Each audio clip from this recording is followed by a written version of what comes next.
Welcome to Channel Unveiling Mysteries, a charismatic leader by day, but a prostitute by night.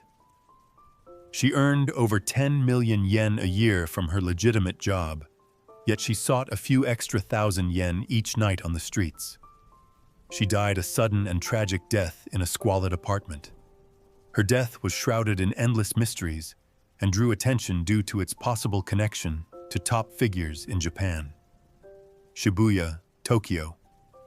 This small street is famous in Japan's entertainment industry, a place where many geishas gathered since the 19th century. Today, hundreds of love hotels remain open, and many street girls search for clients here. Today's case occurred in a small apartment right in this place. There was a wooden rental apartment where a Nepali man named Ram lived. He ran an Indian restaurant in Japan. Because Ram knew the apartment owner, and the owner did not live in the area, he asked Ram to look after the place. On the evening of March 18, 1997, Ram returned home. As he passed room 101 on the ground floor, he noticed the window was open and a strange woman was lying on the floor, fully dressed. Ram found it odd, but didn't pay much attention, thinking she might be a drunk girl who had fallen asleep. But the next day, when he passed room 101 again, he saw the woman still lying there in the same position. Ram tried knocking, but there was no answer. The apartment door was unlocked. He opened it and discovered the woman was no longer breathing. Terrified, Ram immediately called the police. Local police quickly arrived and sealed off the scene to investigate. The apartment was small, under 10 square meters, and very dirty as it had been unoccupied for a long time. The medical examiner conducted a preliminary examination, revealing the victim was 1.68 meters tall, weighed less than 45 kilos, and was around 30 to 40 years old. Other than red lipstick, she wore little makeup and had clear marks of being strangled. Strangely, the victim was neatly dressed, with no signs of a struggle or resistance. Next to the victim were 2 containers of rotten salad with a purchase receipt. The victim was wearing a Burberry coat and a blue skirt. Her handbag had been cut open, and inside were only a few hundred yen, a black notebook, and 28 condoms. The black notebook recorded times, names or nicknames, and amounts of money, looking like a prostitute's ledger. In the bathroom, there was a used blue condom and 10 strands of male pubic hair. At first glance, this case seemed simple. A prostitute killed in a squalid apartment after working, robbed by a client. But when the woman's identity was revealed, the case became filled with mystery. Police found a stack of business cards in her purse and identified the victim as the deputy director of the Planning and Investigation Department of the Tokyo Electric Power Company, TEPCO. TEPCO is one of the most famous electric power companies in the world, and also the largest private nuclear power company. TEPCO supplies nearly 1/6 of Japan's electricity. In such a large corporation, the victim held the position of deputy director with an annual income of 13 million yen, a large sum even by today's standards. Why would she have to work as a prostitute? And how did she end up dead in such a rundown apartment? The police immediately began their investigation. The seemingly simple case became complicated due to the woman's identity. The police's investigation started with her family and work background, as well as the crime scene. The victim was born in 1957 into an elite family in Japan, with well-educated parents. Her father was once a mid-level official at TEPCO. Coming from a privileged family, the victim received a good education from a young age. After graduating from high school, she was admitted to Keio University, one of Japan's top universities. While she was in her sophomore year, her father passed away from cancer. The victim had always revered her father and had a very good relationship with him. His death was a huge blow, but she managed to complete her studies and eventually joined the Tokyo Electric Power Company. She worked very hard, often until late at night, and eventually became a deputy director with an annual salary of 13 million yen. A wealthy family, high intelligence, an excellent education, and a dream job, she had nothing to worry about in life.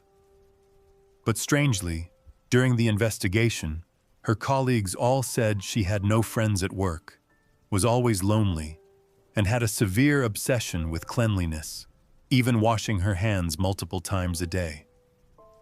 Due to immense pressure, she once suffered from severe anorexia, and her weight remained around 40 kilos for a long time. She never ate at work. For each meal, she only took many vitamin pills. Police examined the victim's personal belongings and discovered 2 strange papers in her desk. One was an apology letter to a hotel, likely related to her soiling the bed in a love hotel, for which she wrote the letter. The second was a sexual transaction agreement, which specified the amount to be paid for each encounter and liability waiver clauses. These 2 documents shed light on her secret identity. Outside of work, who could have guessed that by day she was a strong career woman, but by night she lived a different life in the red light district. Her high-paying executive job was lucrative, but according to the notebook found at the scene, she only earned 3,000 to 5,000 yen per client. Was she being blackmailed, involved in gambling, or burdened by high-interest loans, leading her down this path? Police investigated her finances and found she had nearly 100 million yen in the bank. There was no reason for her to be selling her body on the streets.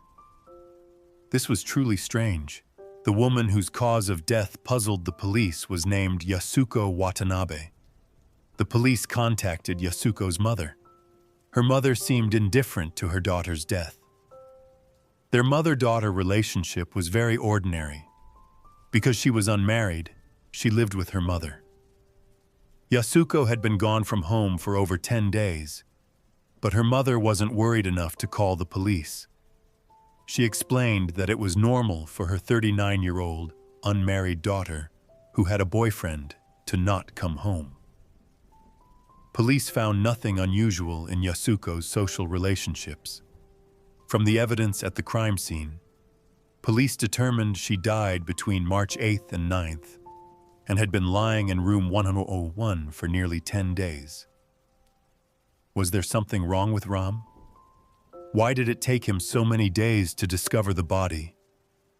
But Ram was quickly cleared of suspicion. Before the murder occurred, from March 3rd to 14th, Ram had returned to Nepal to visit family and had a clear alibi. He also stated that he had given the keys to a fellow countryman to hold for him. Ram thought his compatriot had brought a woman over for the night, so he didn't pay it any mind. It was only the next day, when he saw her still lying there motionless, that he realized something was seriously wrong and called the police. So, was Ram's fellow countryman involved? Or was one of these men the killer? The police investigated and quickly narrowed the list of suspects to an undocumented Nepali immigrant in Japan named Mainali. Mainali had arrived a year prior on an expired visa and worked at an Indian restaurant. Mainali had previously expressed interest in renting room 101, and during Ram's trip home, Mainali held the keys to this room. In her sexual transaction notebook, there was an India code, and this code was identified as Mainali, recording multiple sexual encounters between them. The last person to have a transaction with her was Mainali, but when the police showed him her photo, the man said he didn't know her. Continuing their investigation, the police found 2 more details that convinced them Mainali was the culprit. First, in the bathroom, there was a used condom. The DNA from the semen inside belonged to Mainali. Second, in the bedroom where she was killed, there were 22 strands of hair, 16 of which belonged to Mainali. Evidence like the semen and pubic hair proved that Mainali had engaged in a sexual transaction with her. So why did Mainali lie when questioned by the police? Throughout the investigation, Mainali consistently maintained his innocence, but the police arrested him anyway. The case quickly went to trial. The suspect found a defense lawyer who presented several pieces of evidence in court. On the night of March 8th, Mainali did indeed bring her to room 101. But besides Mainali, several of his countrymen also participated in relations with her for a price of 5,000 yen. The police investigated and found semen in her body, but it did not belong to Mainali or any of his countrymen. A total of 22 pubic hairs were found at the scene. 16 belonged to Mainali, but the origin of the other 6 could not be traced. In other words, on that night, there was an unidentified man who had been in room 101 and had relations with Yasuko. Without a clear motive, this unidentified man could also be the killer. Mainali faced police questioning, but had no reason to tell the truth because he had a wife and children in Nepal, and this would not be good for his family. Furthermore, he was residing in Japan illegally, wanting to earn some money and then return to Nepal. He was too cautious to speak the truth. Most importantly, if Mainali were the killer, after robbing and killing Yasuko, he might have tried to dispose of the body, but Yasuko was left lying there for nearly 10 days. Knowing he was the prime suspect, he still went to work as usual. This didn't make sense. In April 2000, due to a lack of evidence, the police had to release Mainali without charges. But then came the truly strange part. 5 days after Mainali was released, the Tokyo Public Prosecutor's Office appealed to the Tokyo High Court, requesting a retrial. In the second trial, the police ignored the evidence presented by the defense lawyer. Mainali was inexplicably sentenced to life in prison. The large amount of hair and semen found at the scene, combined with the fact that Mainali had an unexplained amount of cash after the incident, led to his conviction. Afterward, Mainali's defense lawyer steadfastly appealed. DNA of an unidentified man was found in Yasuko Watanabe's body, and it matched the hair on the floor. Investigators also found this DNA under Yasuko's fingernails, proving the presence of a third person at the crime scene. But the lawyer's appeal faced strong opposition. A request for a retrial on July 24, 2005, was not answered by the Supreme Court of Japan for another 6 years. The case dragged on until June 7, 2012, when Mainali was declared innocent after a retrial. Although the Tokyo High Public Prosecutor's Office requested Mainali's detention for further investigation, the court rejected it because there was no direct evidence proving Mainali was the killer. The Japanese court system has complex rules, and without a complete chain of evidence, Mainali had spent 15 years in prison before being released. Because Mainali's visa had expired, he was sent back to Nepal immediately after his release. After returning to his country, Mainali filed a claim for criminal compensation in Japan and eventually received a payment of about 68 million yen, equivalent to the highest compensation standard. That was a large sum of money in Nepal. Mainali moved into a villa and lived a life of financial freedom, but the real culprit has still not been found.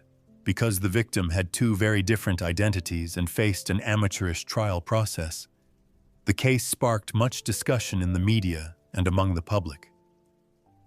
There are theories that TEPCO, the Japanese prosecution system, and even the Prime Minister's son were involved, making the case much more complicated. Japan has an area of 370,000 square kilometers, is made up of thousands of islands, and its domestic resources are very scarce.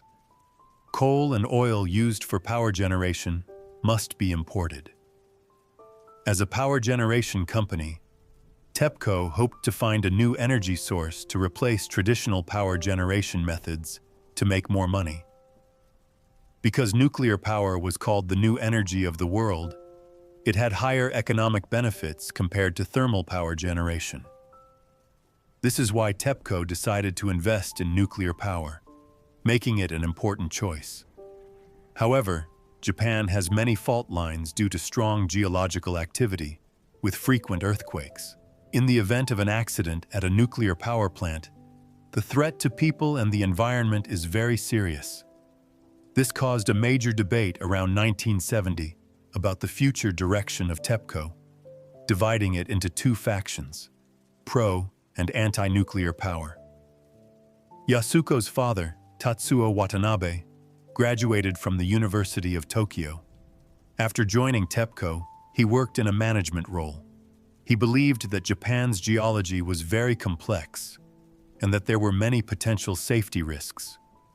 Throughout his time at TEPCO, he was a central figure in the anti-nuclear power movement. He opposed the decision to build nuclear power plants from the 1970s. However, unfortunately, during the debate between traditional and nuclear power generation, Tatsuo Watanabe was diagnosed with cancer and passed away shortly after. The voices of opposition gradually faded. TEPCO steadfastly pursued the path of nuclear energy development. The company's Fukushima Daiichi nuclear power plant was built and opened in 1971. The Chernobyl nuclear accident in 1986 was a shock, and on March 11, 2011, Japan suffered an earthquake that caused a radioactive leak at the Fukushima Daiichi nuclear power plant. More than a decade has passed since that accident, and there is still no good solution. The impact of the nuclear discharge on the entire world is immense. Mr. Tatsuo Watanabe's worries had become a reality. Yasuko Watanabe joined TEPCO partly because of her father's legacy. From the time she joined the company, she was dissatisfied with its focus on nuclear energy. Although she did not say so explicitly, she expressed it in her reports. When Yasuko Watanabe died mysteriously, many analyses of the case connected the deaths of the father and daughter to TEPCO. The overinterpretation of TEPCO's nuclear energy was unacceptable, and the company had influence in Japan's upper echelons and could interfere with the investigation. This could explain why the suspect was convicted so quickly despite insufficient evidence. In the notebook found at the scene, there were records of Yasuko's sexual transactions. Sometimes she wrote the client's name, other times just a code. In the last pages of the notebook, Yasuko Watanabe recorded the phone numbers of some regular clients. Among them was a surprising figure, the third son of former Japanese Prime Minister Morihiro Hosokawa, who was once Yasuko Watanabe's boss. After leaving his position, he married the daughter of the chairman of Fuji TV and became the company's vice president. The appearance of his name in the notebook raised suspicion from a reporter. Ohira, after receiving questions from the reporter, refused a direct interview and said that after leaving TEPCO, he had never met Yasuko Watanabe again. When asked about his name appearing in Yasuko's notebook, he refused to answer and hung up. Subsequent calls were also dropped. When the reporter tried to contact him again, they received a warning that if they continued to harass him, they would call the police and take legal action. The reporter had no choice but to give up the investigation. Yasuko died mysteriously in a squalid apartment. The killer has not yet been found, and there have been no new discoveries. Why did Yasuko have such a double life? She was a successful person in life. But why did she have to go out on the streets at night to do this kind of work? The status of women in Japan has always been low. In 1985, Japan enacted the Equal Employment Opportunity Act for men and women. Yasuko was one of the first women to join the workforce, but this could not change the fact that she was still mocked by her male colleagues. She worked hard and reached a mid-level management position, but as she approached middle age, she found it difficult to advance further. In addition, with her not-so-cheerful personality, She was under a lot of pressure at work. The image of a gentle and capable woman is deeply ingrained in the Japanese psyche. When a woman reaches a certain age and is not married, she is looked down upon. Yasuko was under great pressure from her company and society. She did not have a good relationship with her family. Although she earned a lot of money, Yasuko's psychology had problems. By day, she was Yasuko. By night, she became someone else. Although her appearance was the same, her inner world had split into two different personalities. In reality, women like Yasuko are not rare in Japan. Many female workers are still suffering from great psychological pressure and have to find other outlets for release. Many relieve stress by drinking and spending money, but there are also those like Yasuko Watanabe who release stress through sex work at night. Perhaps in the eyes of others, this is unbelievable, but the pain and tears are only understood by those who experience them. The mysterious death of this talented woman has left many unanswered questions. Although there are many theories and evidence suggesting the involvement of powerful figures, the truth has not been fully revealed. The case not only reflects the dark corners of Japanese society, but also serves as a reminder of the terrible pressure many people face every day. Hopefully, through this story, we will better understand the value of life, the struggles, and the mysteries behind seemingly perfect people. Don't forget to subscribe to the Unveiling Mysteries channel to always receive the latest videos that help you achieve success in life. Thank you for following and accompanying the channel.